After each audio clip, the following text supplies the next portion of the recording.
இறுதியாக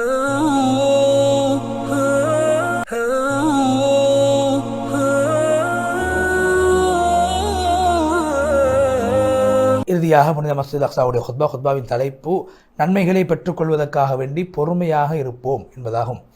நன்மை ஆதரவு வைத்து பொறுமையாக இருப்போம் என்று மதீனா முனவராவுடைய அந்த மக்கா முக்கர்ரமாவுடைய ஹுத்பாவின் தலைப்பை ஒத்ததாக இந்த தலைப்பு அமைந்திருக்கிறது. அல்லாஹ்வை புகழ்ந்து நபி ஸல்லல்லாஹு அலைஹி வஸல்லம் சொல்லி தக்வாவை கொண்டு வலியுறுத்தியதற்கு பின்னால் அல்லாஹ்வுடைய அடியார்களை நாங்கள் அல்லாஹ்வுக்கும் ரசூலுக்கும் நீங்கள் கட்டுப்படக்கூடியவர்களாகவே உங்களை நாங்கள் காண்கின்றோம். குர்ஆன் ஓதக்கூடியவர்களாக, ஹஜ் செய்யக்கூடியவர்களாக நாங்கள் பார்க்கின்றோம். ஒற்றுமையின் மூலமாக தான் உங்களுடைய மார்க்கம் பாதுகாக்கப்பட்டிருக்கிறது. ஐக்கியம் உங்களுடைய மார்க்கம் உங்களுடைய அடையாளமாக இருக்கிறது. இஸ்லாம் முஸ்லீமாக இருப்பதே மிகப்பெரிய கண்ணியமாக இருக்கிறது. இஸ்லாம் என்பது எங்களுடைய செல்வமாக, எங்களுக்கு கிடைத்த பாக்கியமாக இருக்கிறது, நிம்மதியாக இருக்கிறது. எனவே நாங்கள் ஒவ்வொருவரும் சொல்லிக் கொண்டிருக்கிறோம், யா அல்லாஹ் இந்த உலகத்தை நீ ஆளக்கூடியவனாக இருக்க, உன்னிடத்திலே இந்த உலகத்தை கேட்பதற்கு நாங்கள் வெட்கப்படுகிறோம். அப்படி இருக்கின்ற போது இந்த உலகமே சொந்தமில்லாதவர்களிடத்திலே, உலகத்தில் நிரந்தரம் இல்லாதவர்களிடத்தில் நாங்கள் எப்படி உலகத்தை கேட்பது? அல்லாஹ்வுடைய அடியார்கள், அல்லாஹ்வுடைய சட்டங்கள் இன்று அடியார்களுக்கு எது ஹைரோ அதை அல்லாஹ் அடியார்களுக்கு அல்லாஹ் தெரிவு செய்திருக்கிறான். எது நனவு இருக்கிறதோ அதில் அல்லாஹ் அடியார்களுக்கு அல்லாஹ் தஆலா அதை கடமையாக ஆக்கியிருக்கிறான். அல்லாஹ் நாடியதை படைத்து நாடியதை தெரிவு செய்யக்கூடியவராக இருக்கிறான். எனவே யார் அல்லாஹ்வுடைய முடிவுகளை பொருந்திக் கொள்வார்களோ, சோதனைகள் ஏற்படுகின்ற போது பொறுமை காப்பார்களோ, அவர்களுக்கு மிகப்பெரிய கூலி அல்லாஹ் கொடுப்பான். அவருடைய உள்ளத்தில் தக்வாவை உண்டாக்குவான், சோதனைகளுடைய நேரத்தில் பொறுமையை நசீபாக்குவான். அல்லாஹ்வுடைய முடிவுகளை ஏற்றுக்கொள்ளக்கூடிய உள்ளத்தை அல்லாஹ் அவர்களுக்கு கொடுப்பான். அல்லாஹ்வுடைய அடியார்களே, சோதனைகளுடைய நேரத்திலும் சில பாக்கியங்களை அல்லாஹ் வைத்திருக்கிறான். அதை நான் கட்டாயம் புரிந்து கொள்ள வேண்டும். என்ன காரணம் என்றால், சோதனைகளின் மூலமாக அல்லாஹ் எங்களை பாவங்களை விட்டு பரிசுத்தப்படுத்துகிறான். பொறுமையுடைய நன்மை அல்லாஹ் எங்களுக்கு வழங்குகிறான். பராமுகத்தை விட்டும் அல்லாஹ் எங்களுக்கு விழிப்புணர்வை உண்டு பண்ணுகின்றான். ஆரோக்கியத்தின் போது நோயாக இருக்கின்ற போது ஆரோக்கியம் என்ற நியமத்தை நாங்கள் விளங்கிக் கொள்ள வேண்டும். தௌபாவுக்கு அது காரணமாக அமைகிறது. சதக்கா செய்ய வேண்டும் என்ற உணர்வை ஏற்படுத்துகிறது. சோதனைகள் ஏற்படுகின்ற போது எல்லாம் சோதனைகளின் மூலமாக நாம் பெறக்கூடிய இன்பங்களும் நியமத்துக்களும். நாம் இப்போது மரணங்கள் அதிகரிக்கக்கூடிய காலத்திலே வாழ்ந்திருக்கிறோம். சோதனைகள் பெருகி இருக்கக்கூடிய காலத்தை அடைந்திருக்கிறோம். சொன்னார்கள், எந்த குடும்பம் 3 தடவைக்கு மேல் பொறுமை செய்வார்கள், அல்லாஹு தஆலா அவர்களுக்கு ரிஸ்கிலே பரக்கத்தை உண்டாக்குவான். அல்லாஹு தஆலா அல்லாஹ்விடத்திலே முறைப்பாடு செய்யக்கூடியவர்களாக, அல்லாஹ்விடத்தினுடைய கர்மங்களை ஒப்படைக்கக்கூடியவர்களாக எங்களை ஆக்குவானாக. அல்லாஹ் பக்கம் செல்லக்கூடியவர்களாக எங்களை ஆக்குவானாக. அல்லாஹு தஆலா எடுத்ததை விட அதிகமாக எங்களுக்கு கொடுத்திருக்கிறான். பறித்ததை விட அதிகமாக அல்லாஹ் எங்களுக்கு வழங்கியிருக்கிறான். அல்லாஹ் எங்களுக்கு வழங்கி கொடுக்க நியமத்துக்கள் அது ஏராளம். அதுக்கு நீங்கள் முதல்ல நன்றி செலுத்துங்கள். அல்லாஹ்வுடைய பொருத்தத்தை, அவருடைய கிருபையை அடைந்து கொள்வதற்கு. அல்லாஹ்வுடைய அடியார்களே, இன்று மரணம் அதிகரித்து விட்டது. வாழ்க்கை கடினமாக மாறிவிட்டது.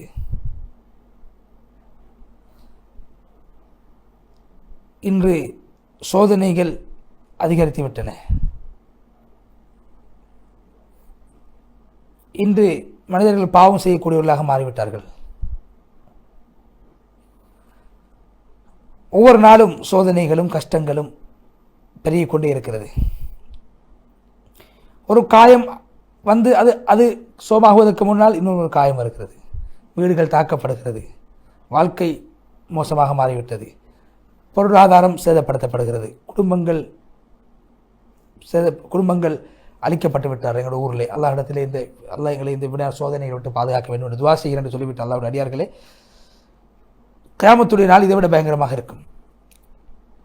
நபி ஸல்லல்லாஹு அலைஹி வஸல்லம் சொன்னார்கள், முஸ்லீம்களுக்கு அல்லாஹு தஆலா முஸ்லீம்கள் நபி ஸல்லல்லாஹு அலைஹி வஸல்லம் காலத்தில் மிகவும் சோதிக்கப்பட்டார்கள்.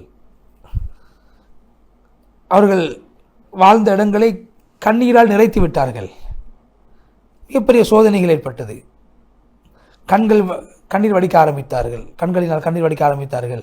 உள்ளத்தில் பயம் ஏற்பட்டது. அப்படியாக இருந்தாலும் நாங்கள் அல்லாஹ்வுக்கு பொருத்தமில்லாத விடயங்களை சொல்ல மாட்டோம் என்றுதான் சஹாபாக்கள் வாழ்ந்திருக்கிறார்கள். ஒரு மனிதன் தன்னுடைய மகனை ஒரு பிரயாணத்தில் வழி அனுப்புகிற போது ஒரு பெரியார் தன்னுடைய மகனை பார்த்து சொன்னார், என்னுடைய மகனே,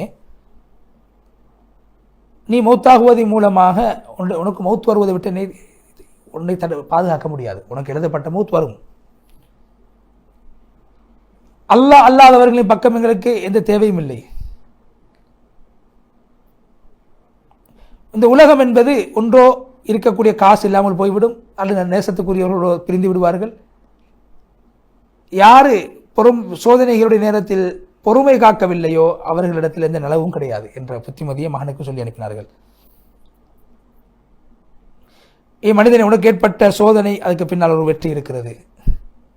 பயந்தவர் அச்சம் தீர்ந்து வாழ்வார், சிறையில் அடைக்கப்பட்டவருக்கு விடுதலை கிடைக்கும். இவ்வாறுதான் உலக வாழ்க்கை என்ற கவிதையை படித்துவிட்டு, நாங்கள் அல்லாஹ்வை கொண்டு அழிவை விட்டு பாதுகாப்பு தேடுகிறோம், மோசமான இழிவான விடயங்களை விட்டு பாதுகாப்பு தேடுகிறோம். அல்லாஹ்வின் பக்கமே நாங்கள் எல்லா விடயங்களிலும் அல்லாஹ்வின் பக்கமே நாங்கள் எங்களுடைய திசையை திருப்புகின்றோம். அல்லாஹ்வை தவிர வேறு இறைவன் கிடையாது. அல்லாஹ்வினால் முடிவு செய்யப்பட்ட ஹைரை விட வேறு ஹைர் உலகத்திலே கிடையாது.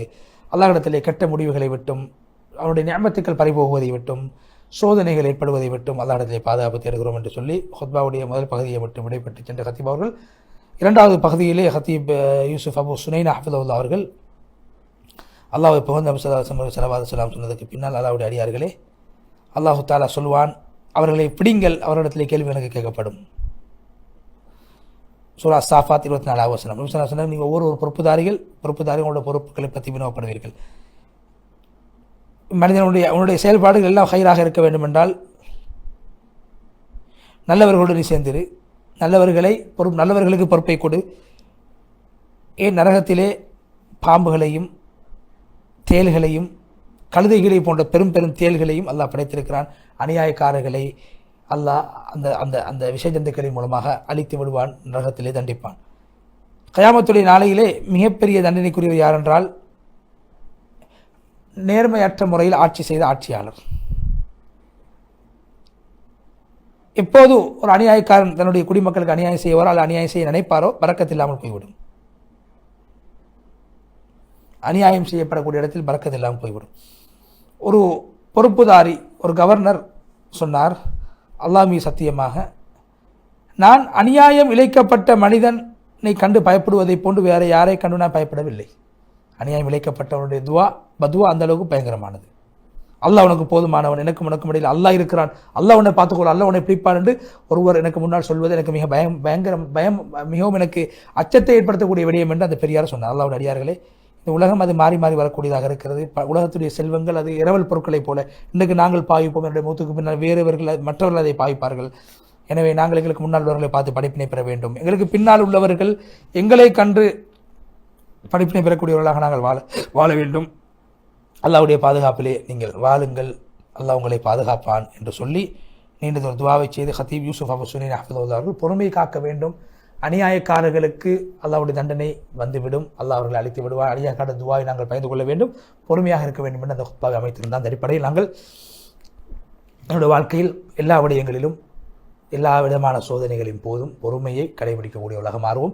அதேபோன்று மக்கா முக்கர்ரமாவுடைய ஹுத்பாவும் பொறுமைசாலிகளுடைய சிறப்புகளை, அவர்களுக்கு அல்லாஹ் கொடுக்க இருக்கக்கூடிய வெகுமதிகளை முன்வைத்து அந்த ஹுத்பாவை நிகழ்த்தியிருந்தால், நாங்கள் பொறுமையை எங்களுடைய வாழ்க்கையின் ஒரு ஈமானுடைய இஸ்லாத்துடைய அடையாளமாக ஆக்கிக்கொள்வோம் என்ற செய்தியை சொல்லி, அதேபோன்று புனித மக்கா மதீனா முனவருடைய ஹுத்பா ஸலாஹ் அல்-புதைர் ஹஃபிதஹுல்லாஹ்வுடைய ஹுத்பா நீங்கள் அழகாக தேவையற்ற விடயங்களில் நாங்கள் ஈடுபடக்கூடாது. அப்படி ஈடுபடுவதன் மூலமாக நாம் உலகத்தில் அவங்களுக்கு கிடைக்கின்ற நஷ்டம் என்ன, மறுமையில் எவ்வாறு நஷ்டங்களை நாங்கள் சந்திக்க இருக்கிறோம், தேவையற்ற விடயங்களில் ஈடுபடுவதன் மூலம். எனவே ஒரு முஸ்லீம் எப்போதும் தேவையான விடயங்களில் ஈடுபட வேண்டும், மற்றவருடைய குறைகளை பார்க்கக்கூடாது, தன்னுடைய குறையை பார்த்து சீர்திருத்த வேண்டும் என்ற அழகான விடயத்தை முன்வைத்து, எனவே தேவையான விடயங்களில் மாத்திரம் எஞ்சியிருக்கக்கூடிய என்னுடைய வாழ்க்கையை ஈடுபடுத்தி அல்லாஹ்வுடைய பொருத்தத்தை பெறக்கூடிய மாறுவோம் என்ற செய்தியை சொல்லி, இவ்வளவு நேரமான நிகழ்ச்சிகளை பார்த்துக் கொண்டிருக்கும் உங்களுக்கு அல்லாஹ் அருள் பாலிக்க வேண்டும் என்ற துவாவோடு நன்றியை தெரிவித்தவனாக நிகழ்ச்சி தயாரிப்பாளர் சகோதரர் ரிஸ்வான் அவர்களுக்கும் துவா செய்து நன்றி தெரிவித்தவனாக தொழில்நுட்ப பொதுவியார் சகோதரர் ஷர்ஃபான் அஹ்மத் அவர்களுக்கும் எங்களுடைய துவாக்களையும் நன்றிகளையும் தெரிவித்து, இன்னும் ஒரு மனாபிர்சா நிகழ்ச்சியினூடாக உங்கள் அனைவரையும் மீண்டும் இன்ஷா அல்லாஹ் சந்திக்கும் வரை விடைபெற்றுச் செல்கிறோம். வாஹிர் தஅவானா அல்ஹம்துலில்லாஹி ரப்பில் ஆலமீன்.